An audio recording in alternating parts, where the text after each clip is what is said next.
This is Countdown to Economic Collapse, April 17th, 2011. I'm David John Sponheim for America's Third Party, and I'm running for president in 2012.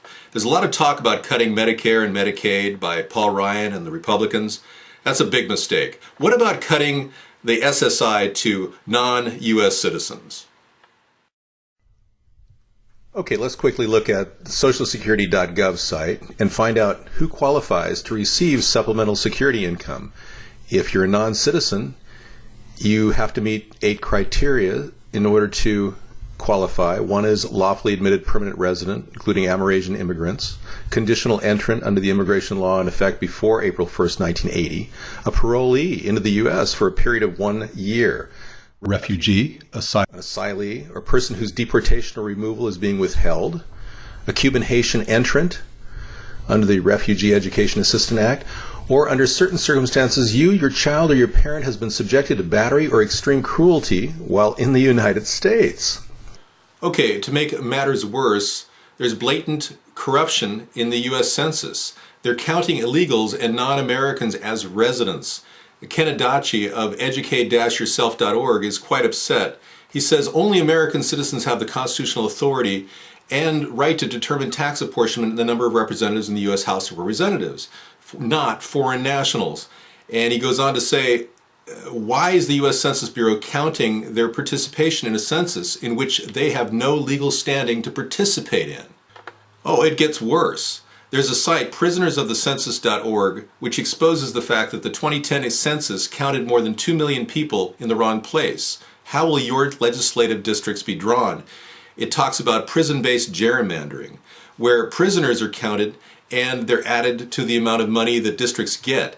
Now, there's 400,000 illegal or non-U.S. citizens in our prison system, folks. That's a huge amount of money. If you imagine 400,000 times $50,000 per year, it's $20 billion a year we could save on our budget. Okay, here's another example of waste which the Republicans and Democrats don't talk about. The federal research and development obligations to universities and colleges, 2006-2007, $25 billion given away. And you notice that 151,000 foreign graduates receive the benefit of those tax dollars. Okay, this next presentation talks about corporations that hardly pay any taxes and get a refund.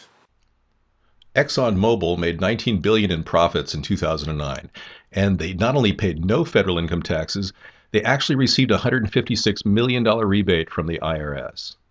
General Electric, while making $26 billion in profits, received $4.1 billion in refunds from the IRS. And Chevron received a $19 million refund from the IRS after it made $10 billion in profits in 2009. Boeing, which received a $35 billion contract from the Pentagon to build 179 airborne tankers, got a $124 million refund from the IRS last year. And Valero Energy, the 25th largest company in America with $68 billion in sales last year, received $157 million in refunds from the IRS. ConocoPhillips, the 5th largest oil company in the U.S., made $16 billion in profits from 2006 to 2009 and received $451 million in tax breaks. Carnival Cruise Lines, over the past 5 years, made more than $11 billion in profits, but its federal income tax rate during those years was just 1.1%. Goldman Sachs in 2008 only paid 1.1% of its income in taxes, even though it earned a profit of $2.3 billion and received an almost $800 billion from the Federal Reserve and U.S. Treasury Department. Citigroup last year made more than $4 billion in profits and paid no federal income taxes. It received a $2.5 trillion bailout from the Federal Reserve. When is this going to stop? This is absolutely insane. Okay, corporations are not paying taxes. They're actually getting refunds. And the illegal aliens are coming into this country at an alarming rate. We've got to do something. Do you see a problem with this picture? We clearly need a third party. Let's vote America's third party, shall we?